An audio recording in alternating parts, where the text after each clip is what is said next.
সপ্তাহ নামাজ পড়ার পরেও মাইয়া দেখলে মানে কুত্তার মতো করে, তো এরকম তো হয়ে আছে।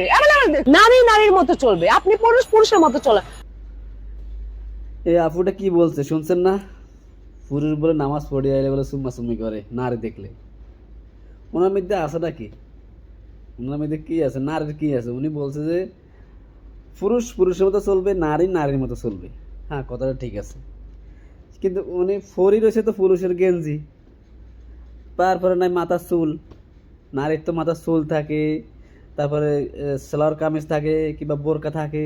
উনি ফরি রয়েছে পুরুষের গেঞ্জি, তো পুরুষের তো চোখ তো দিবে, পুরুষের তো চোখ তো দিবে। একটা নিচে কি পড়ছে তা তো দেখা যায় না, নিচে হয়তো জিন্স পরে রয়েছে, ক্যামেরাতে নিচে দেখা যায় না।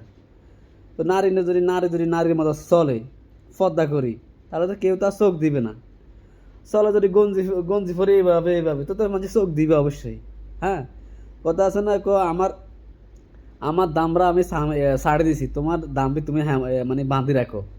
এখন কত হলো এরকম আরে, তখন হে সব কিছু খুলি খুলি দেখাইতেছে না, ছেলেদের গঞ্জি পরে পরে দেখাইতেছে, টাইট জামা কাপড় পরতেছে, হে পরে রয়েছে আর ওর মাথার চুলও নাই। কয় নারী নারীর মতো চলবে, তো নারীর কোনটা আছে তার মধ্যে? কোনো কিছু আছে নি তার মধ্যে? পুরুষের বলে নারী করে দেখলে বলে চুম্মা চাটি করে। হ্যাঁ, সব পুরুষ তো আর ভালো না, আর সব পুরুষ তো আর খারাপ না। হ্যাঁ, সব পুরুষ খারাপও না, সব পুরুষ ভালো না, কিছু আছে এমন না যে খারাপ নাই, আছে কিছু, কিছু আছে খারাপ। যারা খারাপ আছে এরা ওই যে আপনাকে মতন এই মানুষের দিকে নজর দেয়, যারা মেয়েদের কোনো মানে কিছু নেই তাদের মধ্যে, গেঞ্জি ভরে রয়েছে, চুল নাই, এখানে নিচে প্যান্ট পরছে না কি হয়েছে তাও জানি না, আবার পুরুষের নামে বদনাম গায়, পুরুষের যদি নামাজ পড়ি বলে সুম্মাসাটি, মেয়েকে দেখলে সুম্মাসাটি করতে মনে কর, এগুলো কথা।